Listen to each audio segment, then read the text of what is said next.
Salam alaikum, que la paix soit sur vous. Comme promis, je vais vous faire une vidéo pour exposer ce que je sais de Bakka et de Makka. Alors, il faut savoir que le mot Makka et le mot Bakka se trouvent à un seul verset chacun. D'accord? C'est pour ça que la vidéo sera en deux parties. Une réservée à Bakka et une réservée à Makka. Donc voici le verset dans lequel le mot Mecca est repris. C'est dans la sourate Al-Fath, la victoire éclatante, sourate 48 au verset 24. وهو الذي كف أيديهم عنكم وأيديكم عنهم ببطن مكة من بعد أن أظفركم عليهم وكان الله بما تعملون بصيرا. Voilà. C'est lui qui dans la vallée de la Mecque, traduction consensuelle, a écarté leurs mains de vous, de même qu'il a écarté vos mains d'eux, après vous avoir fait triompher sur eux. Et Allah voit parfaitement ce que vous œuvrez. Je tiens à vous préciser certaines notions dans le verset que je viens de citer, qui sont retenues vos mains de eux, vous a fait triompher sur eux. Vous voyez ces notions de coups, de blessures, de frappe, de combat, de victoire, de conquête. Mais Mecca, ça veut dire quoi? On va me dire, voilà, c'est une ville qui s'appelle Mecca. Ok, tu ne m'apprends rien. J'ai été à l'école comme tout le monde. Je ne suis pas stupide. J'ai juste demandé, ça veut dire quoi? Les linguistes arabes n'arrivent pas à se mettre d'accord. Ils sont en doute. Ils ne sont que dans des conjectures. Permettez-moi de vous dire que dans la Bible hébraïque, le mot Mecca est écrit 46 fois. Donc dans la Bible, ça a été traduit par le mot Mecca, coup, blessure, fléau, défaite, ou conquête, ou plaie. Mais c'est très étrange parce que la définition du mot Mecca dans la Bible hébraïque coïncide parfaitement avec le contexte du verset. C'est lui qui, dans la vallée des coups, des blessures, de la plaie, a écarté leurs mains de vous, et de même qu'il a écarté vos mains d'eux, après vous avoir fait triompher sur eux. C'est lui qui, dans la vallée de la conquête, ou de la défaite, en tout cas des coups et des blessures. Bah, Mecca, alors ça veut dire ça. La vallée des coups, ou des blessures, ou de la blessure, ou de la plaie, ou du fléau. Je vais vous donner un exemple dans Isaïe. Au chapitre 14, au verset 6, il est écrit: celui qui dans sa fureur frappait Mecca, les peuples par des coups, Mecca, sans relâche. Celui qui dans sa colère subjuguait les nations est poursuivi sans ménagement.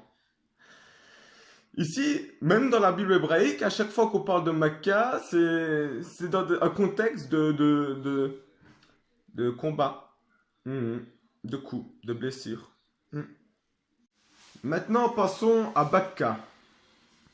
Dans la sourate Al-Imran, la sourate 3, au verset 96, il est écrit: Inna awwala al-bayti وُدِعًا للناس الذي ببكة مباركا وهدى للعالمين.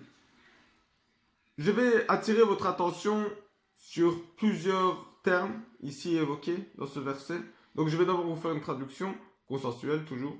La première maison qui a été édifiée pour les gens, c'est bien celle de Bakka, bénie et une bonne direction pour l'univers.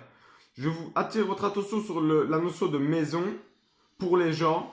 Bakka, béni, bonne direction pour l'univers. D'accord? Ou pour les gens, pour tout le monde.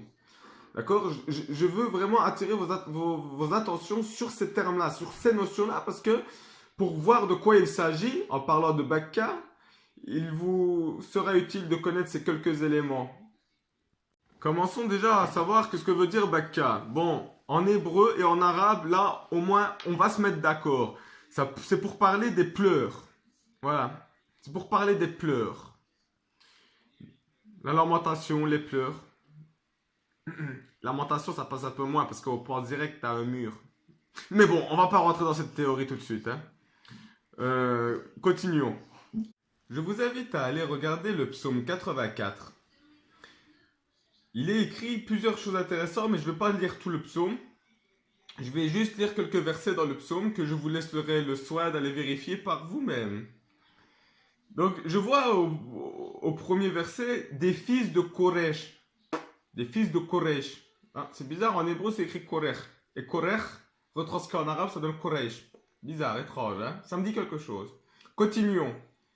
Que tes demeures sont aimables, éternel des armées. J'aimerais bien savoir c'est quoi qui a été traduit par des armées. Je crois que c'est Al-Alamin. Je crois. Il faut voir en hébreu. Continuons. Il est écrit par exemple au verset 4. Heureux ceux qui habitent ta maison. Ah, la maison de Dieu. Ah bon, continuons. Ils peuvent te célébrer encore. Hein? On fait des louanges là-bas? Ok. Ta maison, si vous regardez bien en hébreu, ta maison, c'est écrit Beitur. Beitur, ta maison, Beiter. Heureux ceux qui placent en toi leur appui.